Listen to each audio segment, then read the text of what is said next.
Hi everybody, welcome back and happy Royal Rumble week. I'm here today to give you my predictions for the 2025 Royal Rumble.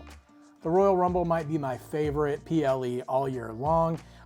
We all know WrestleMania is the biggest event of the year, but the way that WWE kind of sets the table for the next few months to come and really starts digging into their stories and developing characters and giving spotlights to people who maybe hadn't had one before and seeing people rise to sort of a next level of stardom. These are all, potential outcomes that could happen this weekend at the Royal Rumble. So it's always my favorite time of year because there's just so much exciting potential on the rise. Sometimes it gets fulfilled and sometimes it leaves us disappointed.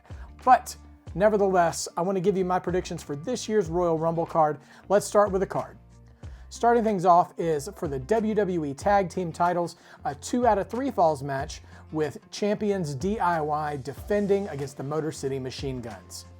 Low-key, I'm actually really excited for this match. Royal Rumbles have a history of sleeper tag matches all throughout. I'm thinking all the way back to 1991 with the Rockers and the Orient Express, and then you see again, I think in 93 with the Steiner Brothers and the Beverly Brothers, and even up in 2001, and what a great entire card that show was, had the Dudleys versus Edge and Christian. All great tag matches, and I think this will be no different. DIY and the Motor City Machine Guns have great in-ring chemistry, and DIY, since their heel turn, have gotten a little bit more of an edge to them. And also, DIY really shines in matches where they have time to work something out. And so 2 out of 3 falls is a great environment for that. The tag scene on SmackDown is a little, I wouldn't say crowded, but it's plentiful with a lot of contenders right now. And WWE seems to be telling a story about multiple teams intertwining and interfering with one another's business. So I'm wondering if we're not headed toward a big multi-man match at WrestleMania, or a multi-team match rather. So in that thinking, I'm just going to pick DIY to retain. But I think this is going to be, in terms of actual match quality, one of the show stealers of the night. Next, and I'm surprised to say next already because the only other non-Royal Rumble match on this card is a ladder match for the WWE title / Winged Eagle title between champion Cody Rhodes and pretender Kevin Owens. Say what you want about Cody's title reign since last year's WrestleMania. I've seen a lot of chatter about it being disappointing or deflating a little bit, but in all truthfulness, anybody who was ending the reign of Roman Reigns was bound to have a little bit of a downward turn in storytelling impact because so much had been invested in that. And I think taking that reality into account, Cody's had a really good reign in terms of quality and diversity of opponents and style and quality of matches. And his passion in each feud that's come along, has been a little bit of a roller coaster, some ups and downs.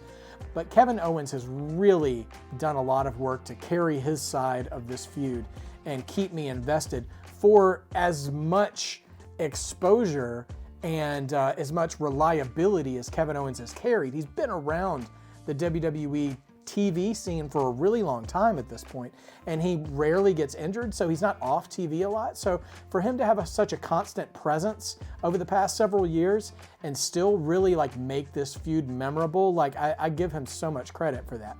And Cody, I've enjoyed Cody's reign for what it is because it kind of reminds me of 1994, Bret Hart, post WrestleMania 10, just taking on anybody who wants a shot. And I'm really enjoying Cody's journey through that, the ups and downs of it.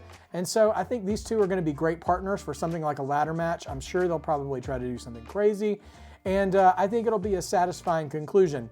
That being said, and I kind of hate it for KO because I just respect the work he's done so much in this feud, but I don't see a WrestleMania WWE title main event without Cody being the champion going into it. So I think Cody's going to take this one. I really wish he'd take Winged Eagle the rest of the way. Who knows what they're going to do? I am pessimistic that we'll be seeing more of Winged Eagle after the Royal Rumble, but hey, a guy can dream. Okay, let's make some picks for the Women's Royal Rumble match. So here's one area I've been a little disappointed. Looking at both men's and women's Rumble matches, I'll talk more about the men's when we get to it, but there's a real disparity in like what's clear in the programming leading up to the Royal Rumble of which Rumble match is getting what more attention than the other. And it does, even at this time, there's not a whole lot of women who have even declared for the match, just a handful.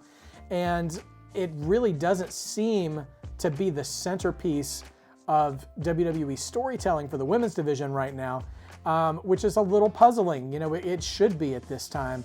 And instead it just seems like residue from previous feuds that were leading up to Rumble season, which, I mean, it's not terrible, but it just seems like there's a bit of neglect in the build of the Women's Rumble. I don't think that means that the match itself is going to be bad, but I just thought I'd be more excited about it going into it. Now, the TNA partnership, you know, that is in place certainly brings a little bit of intrigue into who might show up in the match. There's also an announcement that Jordynne Grace has already signed with WWE. I wonder how quickly she'll show up. Will she show up in the Rumble? I mean, she was already there last year, so why not?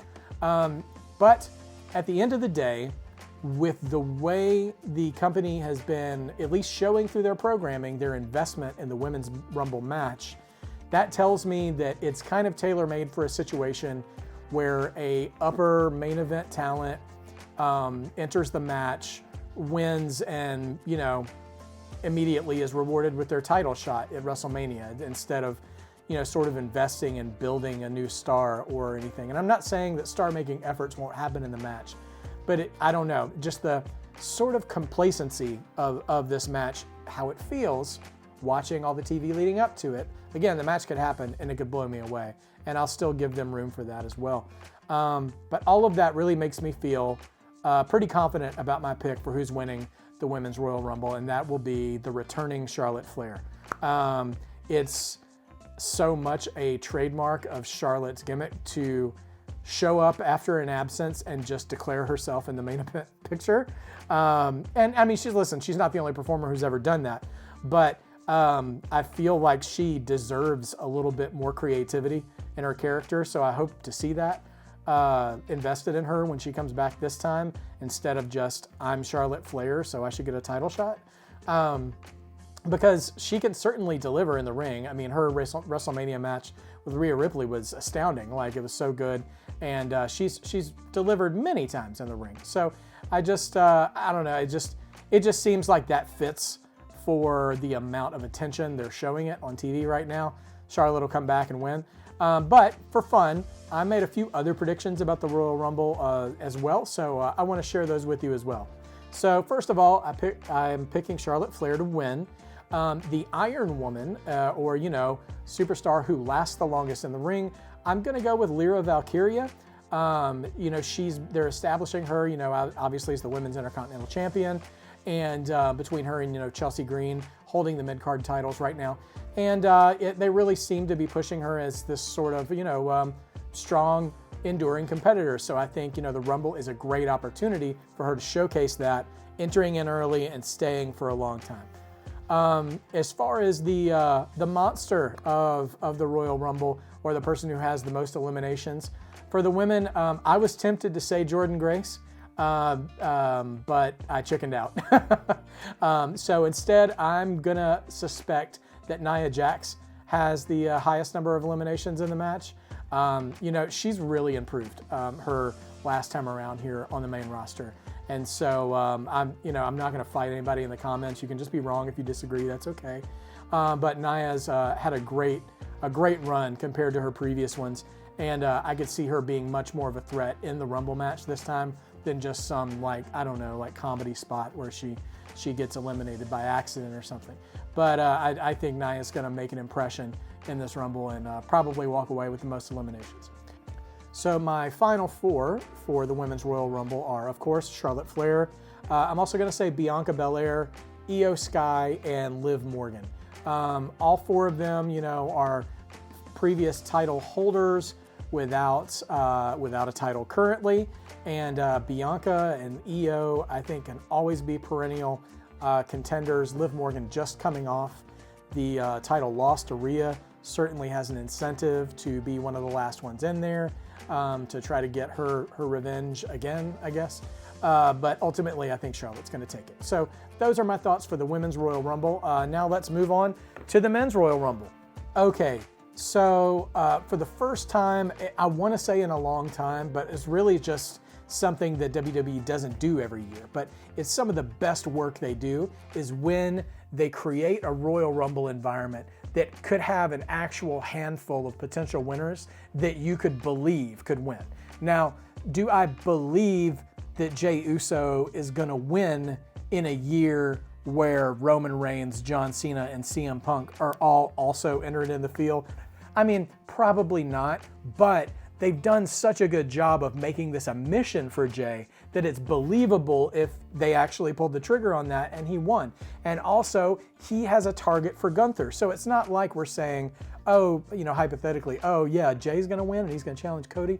No, like they've done a good job of establishing potential threats for both Gunther and Cody Rhodes that it would make sense for multiple people to win the Royal Rumble. And that is when it gets really exciting, especially because they've been doing a really great job of interweaving storylines among individual male superstars over the past few months, you know, emanating from the dissolution of the bloodline.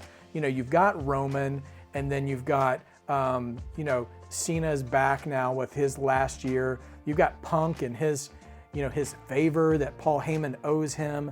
Then you've got Drew McIntyre, who's just mad at everybody. Then you've got Sami Zayn, who's being manipulated here, there, and everywhere, trying to like be his own man, but constantly ends up in someone else's way.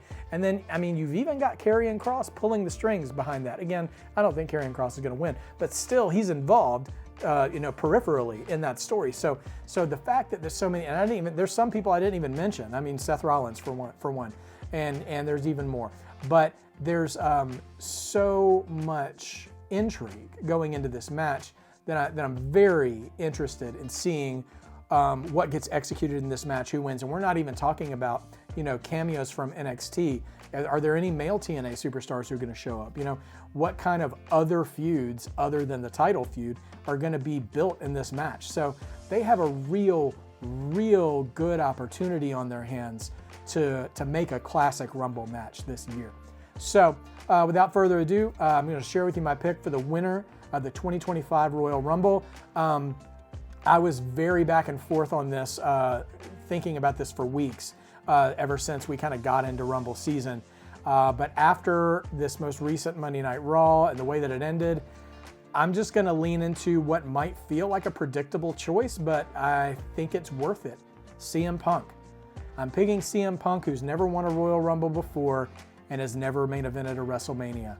That promo he did with Cody Rhodes was enough to sell me to want to see that feud now and not later. And, you know, and I think that is probably I don't want to say easiest choice, but I think that's the most effective choice for winning the Royal Rumble and creating a main event that doesn't leave anyone else out in the lurch right now. Everybody else has another dancing partner, so to speak, they could have going into WrestleMania. And I think now with what they've already aired, teasing that feud, I think it's worth it to go ahead and pull the trigger now on CM Punk winning, getting that WrestleMania main event. Win or lose doesn't really matter to me. I don't know. It's that optimist wish fulfillment side of me as a fan that I want to see people get the things they've wanted out of their career. I mean, you can check out my John Cena 2025 booking video. I really went overboard with wish fulfillment in that, of making new Grand Slam champions, redeeming short title reigns and all this stuff. If you have extra time one day, go check that one out and let me know what you think. But as for the Royal Rumble, I'm going with CM Punk. My Iron Man for the Men's Royal Rumble, honestly, I don't really know this time. But I went with Sami Zayn. I could see him going early and lasting for a while until karma sort of catches up with him for all of those, you know, accidental haluva kicks he's been giving the past few weeks. Or are they? Anyway, I think they probably are. But anyway, so most eliminations for the 2025 Men's Royal Rumble. I'm going to take a guess and say we're getting a cameo from NXT, and the NXT champion Obafemi is going to show up and make a major impression, eliminating the most men out of the Royal Rumble. Prior to that, months ago, I thought this spot was tailor-made for Bronson Reed. Unfortunately, you know, with his injury, gosh, I hate that so much for him. He was on such a roll, and I hope he comes back soon, better than ever, and continues that monster run. There's also something to be said about Jacob Fatu as well. He certainly would be believable in that role, but for whatever it's worth, I think it would do more for Obafemi than anybody else at this point in time. We already know Jacob Fatu is a killer, and he has made the most of his minutes every single time he's on camera, so he doesn't necessarily need that, although we would all believe it if that was what he did in the Rumble. And then lastly, my final four for the Men's Royal Rumble are CM Punk, Roman Reigns, John Cena, and Drew McIntyre. Personally, I think it's going to come down to CM Punk and Roman Reigns, and what I'm imagining is that CM Punk cashes in the favor that Paul Heyman owes him, and that somehow means that CM Punk ends up the winner of the Royal Rumble and gets his main event slot at WrestleMania 41. Okay, so that does it for my Royal Rumble predictions. Let me know in the comments what you think. What are your predictions? Don't forget to like, subscribe. Please share the channel with your friends. We're trying to grow this little community right now and keep this a place where we can be joyful about the things we like about wrestling and enjoy being a fan, because, I mean, what's the point if we're not, right? All right, guys. Thank you, guys. Happy Rumble season, and I'll see you later.